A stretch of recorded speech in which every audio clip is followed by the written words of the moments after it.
అమ్మలగన్నయమ్మ మూరమ్మల మూలపుటమ్మ సృష్టికర్త అయిన బ్రహ్మగారి శక్తి స్వరూపిణి అయినటువంటి సరస్వతికి, స్థితికర్త అయినటువంటి విష్ణువు యొక్క శక్తి అయిన లక్ష్మీదేవికి, ప్రళయకర్త అయినటువంటి హరుని యొక్క ఇల్లాలైన పార్వతీదేవికి అమ్మగా నిలబడగలిగిన అమ్మ అంటే పరదేవతాస్వరూపిణి అయి సృష్టి స్థితి లయ జరగడానికి కారణమవుతున్న అమ్మ, ముగురమ్మల మూలపుటమ్మ, చాలా పెద్దమ్మ.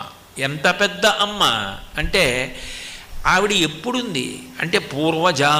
ఈ సృష్టి ఎప్పుడుందని నువ్వు అంటున్నావో అంతకన్నా ముందు ఆవిడుంది. ఈ సృష్టి ఎప్పుడు మహాప్రళయంలో లేకుండా పోతుందో అప్పుడు ఆవిడుంది. మరి అప్పుడు ఉండి ఇప్పుడు ఉంటే ఆవిడ చాలా వయసులో పెద్దది కదా. అంటే నిత్యయవ్వన. ఆమెని కాలం ఏం చేయదు, కాలమును ఆమె చేస్తుంది. కాలము కూడా ఆగిపోయి